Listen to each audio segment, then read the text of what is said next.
নমস্কার। প্রথমেই ধন্যবাদ জানাবো যার সাউন্ডটা আমরা এই অল্প সময় যা নিয়েছি, কারণ হচ্ছে আমাদের লোডশেডিং, আর আমরা সেইভাবে অ্যারেঞ্জ করিনি জেনারেটারে। আমি এই মঞ্চে আমাদের ব্লক সভাপতি আছেন, এলাকার বিশিষ্ট নেতৃত্বরা আছে, পঞ্চায়েত সদস্য আছে, আপনারা সবাই আছে। বিষয়টা হচ্ছে আমাদের পাড়া আমাদের সমাধান, একটা ক্যাম্প চলছে, বিজানদা বিস্তারিত বলছিলেন। এই ক্যাম্পটা হচ্ছে কি, আমরা পাড়ায় বাস করি, সেই পাড়ায় কি সমস্যা আছে, কিভাবে সমাধান করতে হবে। আপাত দৃষ্টিতে আমরা কি দেখি, যেগুলো যে এখানে একটা বাথরুম হলে ভালো হয়, বাইরের লোক বাথরুম করে, এখানে একটা অনেক দোকানপাট আছে, বাজার আছে, স্কুলের গেট খারাপ আছে বা স্কুলের কিছু খারাপ আছে, সেগুলো সারাই করতে হবে। আইসিডিএস এর ছাদ নেই বা আইসিডিএসটা খারাপ হয়ে পড়েছে, সেখানে সংস্কার করতে হবে। মুখ্যমন্ত্রী এরকম অনেক প্রকল্প নিয়ে আপনাদের পাড়ায় সরকারকে বসিয়ে দিয়েছে, সেখানে ক্যাম্প হবে। সেই ক্যাম্পে আপনি নিজে গিয়ে বলবেন আমার পাড়ায় এখানে লাইট লাগালে ভালো। এই সমস্যার সমাধানটা আপনি করবেন।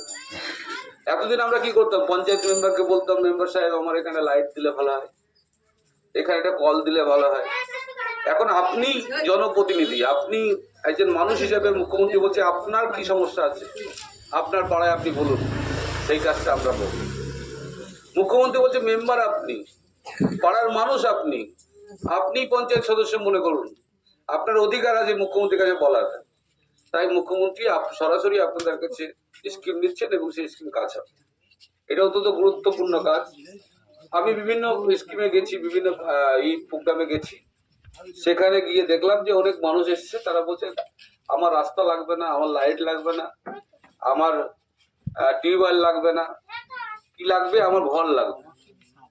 এইভাবে মনে অনেক আধার কার্ড ভোটার কার্ড নিয়ে চলে এসছে। মুখ্যমন্ত্রী সেটাও ব্যবস্থা করেছেন যে আপনি ওখানে নাম লেখান যে আপনার ঘর দরকার, তার লিস্ট করা হচ্ছে, আধার কার্ড ভোটার কার্ড দিয়ে লিস্ট করা হচ্ছে। তাহলে দেখুন আপনি যা চাইছেন মুখ্যমন্ত্রী সেটাই পাচ্ছেন। এই প্রোগ্রাম চলছে, আমি রিকোয়েস্ট করবো, এখানে মনে হচ্ছে অক্টোবর মাসে হবে ক্যাম্পটা। যে ক্যাম্প হবে, ক্যাম্পের টোটাল যখন ক্যাম্প শুরু হয়েছে সেখান থেকে 90 দিনের মধ্যে কাজ শুরু হবে। অর্থাৎ আপনারা দল বেঁধে এখান দিয়ে যাবেন, সেখানে বিডিও সাহেব থাকবে, ওই দিনেই জেনারেট হবে আপনার প্রোগ্রামটা, এবং আপনি দেখতে পাবেন যে আপনার কাজটা হচ্ছে কিনা। এবার আপনারা বলতে পারেন যে আমরা এখানে 50 জন বা 200 জন বা 500 জন গেলাম, ওই দুয়ারে সরকারের মতো আমাদের পাড়া আমাদের সমাধান ক্যাম্প হবে, সেখানে 500 জন 500টা লাইটের কথা বললো, তাহলে কি 500 লাইট হবে? কিন্তু 10 লাখ টাকা মুখ্যমন্ত্রী দিচ্ছে, 10 লাখ টাকার কাজ হবে। তাহলে কি করতে হবে, আপনাদের ওখানে নিরপেক্ষ একজন মানুষকে লিডার তৈরি করবো আমরা ওই মিটিংয়ে, যে আপনারা বলুন, কোনো একজন বলুন যে কোন কোন কাজটা খুব দরকার। 10 লাখ টাকার মতো কাজ ওই স্কিম ভিডিও ওই দিনেই কম্পিউটারে আপলোড করে দেবে, মুখ্যমন্ত্রী সেটা দেখবেন এবং সেই দিন থেকে প্রসেস শুরু হয়ে যাবে। অর্থাৎ তার যে প্রক্রিয়া, স্কিম রেডি করা, টেন্ডার করা, এই প্রোগ্রাম শুরুর 90 দিনের মধ্যে সেই কাজটা শুরু হবে। এরকম একটা গুরুত্বপূর্ণ সময়ে আজকে সকালে আমরা শেখপাড়া এইখানে উপস্থিত হয়েছি, কারণ এত বর্ষাতে যেভাবে রাস্তাগুলো নষ্ট হচ্ছে, যে সময় ইটের রাস্তায় মানুষ চলাচল খুব দুঃসাধ্য হয়ে পড়েছে। আমাদের সুন্দরবন উন্নয়ন পর্ষদের আমরা সেই স্কিম দিয়েছিলাম এবং এখানে ওই রাস্তাটি হবে, আজকে শুরু করব আমরা এগুলো বর্ষার পরে পুজোর আগে করতে পারতাম, কিন্তু আমাদের চিন্তা ভাবনা যে আমরা এই সময় মানুষ কষ্ট পাচ্ছে, এই সময় রাস্তার কাজটা শুরু করব। দ্বিতীয়ত, আমরা রাস্তা উদ্বোধন করতে কেন এসেছি, বাইক কেন খাটিয়েছি, এত লোককে কেন ডেকেছি। এর আগে তো কাজ হলে পঞ্চায়েত সদস্যরা আসতো বা যে কাজ পেয়েছে সে আসতো, রাস্তার কাজ শুরু করে তো মানুষ জানতে পারতো না। কিন্তু আমরা জানাতে এসেছি যে এই রাস্তাটা কত মিটার, কত টাকার স্কিম, কত টাকার কাজ হবে, কতটা থিকনেস, কতটা বালি লাগবে, কতটা সিমেন্ট লাগবে, কতটা পাথর লাগবে। তাহলে এখানে দেখুন আমরা 220 মিটার রাস্তা, যেটা 16 লক্ষ টাকায় এই কাজটা হবে, যার টেন্ডার অ্যামাউন্ট 16 লক্ষ টাকা।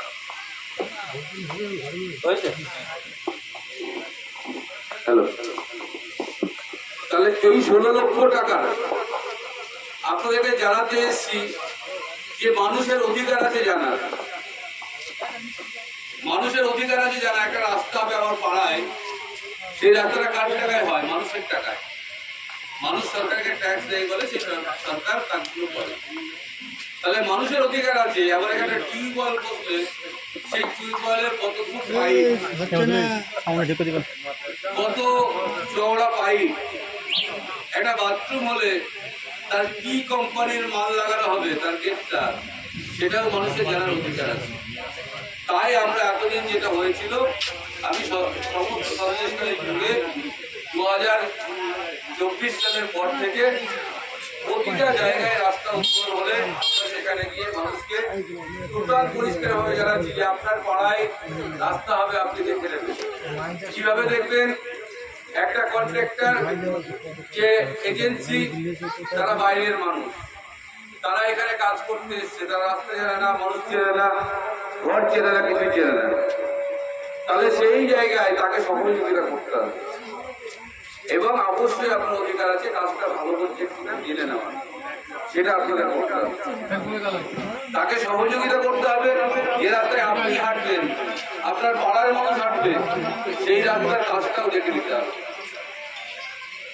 তাহলে আজকের আমরা সারা সন্দেশকালী জুড়ে, আমি পঞ্চায়েতকেও বলেছি, আপনারাও যদি একটা টিউবওয়েল খোলেন তাহলে গ্রামের মানুষকে ডেকে বলবেন এই টিউবওয়েলের এত ফুট পাইপ, এত টাকার অ্যামাউন্ট, এত টাকার স্কিম। যে কোনো সরকারি কাজ আপনারা যখন শুরু করবেন, এলাকার মানুষকে তার স্কিমটা দেখানো, এটা আপনার কাজ। কারণ একজন এজেন্সি জনে জনে স্কিম দেখাবে না। তাহলে আপনি সেখানকার জনপ্রতিনিধি, আপনি বুঝে নিলেন, মানুষকে বললেন এই রাস্তাটা এই আছে। সেই স্বচ্ছতা রাখার জন্য কিন্তু আমরা এসেছি। সঙ্গে বলি, বাংলার মুখ্যমন্ত্রী বাংলার মানুষের জন্য যেভাবে লড়াই চালিয়ে যাচ্ছেন, শুধু এই 10 লাখ টাকা বুঝে না, যত রাস্তা আছে, যত বড় রাস্তা আছে, সব রাস্তা মুখ্যমন্ত্রী 26 নির্বাচনের আগে শুরু করবে। এছাড়া মানুষের যা দৈনন্দিন চাহিদা, সেই অনুযায়ী তিনি স্কিম করছেন। আপনি লক্ষ্মীর ভান্ডার, আপনার কন্যাশ্রী, আপনার রূপশ্রী, আপনার বার্ধক্য ভাতা, আপনার মাইনরিটি ছাত্রদের পড়াশোনার টাকা, এসটি ছাত্রদের পড়াশোনার টাকা, এবং বই, জামা, জুতো, মিড ডে মিল করতে ফ্রি।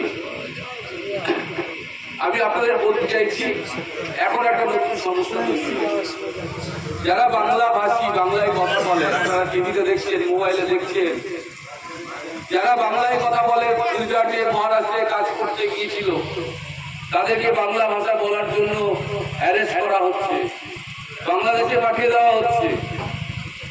যে বাংলা ভাষা রবীন্দ্রনাথ, নজরুল, নেতাজি সুভাষচন্দ্র বোস, বিবেকানন্দ, স্বামী বিবেকানন্দ সহ বাংলার আপামর জনতার ভাষা, যে ভাষা আমার মায়ের ভাষা, যে ভাষা আমার ভাইয়ের ভাষা, সেই ভাষা বলার জন্য আজকে তাদেরকে বাংলাদেশি বলা হচ্ছে। এর বিরুদ্ধে মমতা বন্দ্যোপাধ্যায় লড়াই শুরু করেছে। এর বিরুদ্ধে আমরা মনে করি এই লড়াই আপনাদেরও করতে হবে। কোন একজন পরিযায়ী শ্রমিক এই হাটগাছি অঞ্চলে শেখপাড়া থেকে কেউ গুজরাটে কাজ করছে, মহারাষ্ট্রে কাজ করছে, তার ভোটার কার্ড আছে, আধার কার্ড আছে, তার নাগরিকত্ব আছে, তার বার্থ সার্টিফিকেট আছে, তারপরেও তাকে বাংলাদেশে পাঠিয়ে দেওয়া হচ্ছে। এই অন্যায় বিজেপির বিভিন্ন রাজ্যে যে ক্ষমতায় আছে তারা সেখানে দেখাচ্ছে। আমরা এর তীব্র প্রতিবাদ করছি। একটা গরিব মানুষ পেটের জ্বালায় বাইরে কাজ করতে যায়, কিছু পয়সা ইনকামের জন্য যায়, যেতেই পারে। সেটা আমাদের বাংলায় তো বহু রাজ্যে শ্রমিকরা আছে, বিহারি বহু মানুষ সেখানে আছে। অন্যান্য রাজ্যের শ্রমিকদের তো আর জাত ধর্ম হয় না। গরিব মানুষ যেখানে কাজ পায়, যেখানে একটু ভালো সুবিধা পায়, সেখানে কাজ করতে যায়। কিন্তু তারা কি করে জানবে কি তার নাগরিকত্ব, কি তার ভোটার কার্ড, আধার কার্ডের কোনো দাম নেই, যেটা সরকার আপনাকে দিয়েছে। আচ্ছা, একটা সরকার, আমি তোমাকে আধার কার্ড দিচ্ছি, ভোটার কার্ড দিচ্ছি, খেতে দিচ্ছি, পড়তে দিচ্ছি, বিনা পয়সায় চাল দিচ্ছি, আবার বলবো তুমি আমার দেশের নাগরিক না। এটা কোনদিন হতে পারে?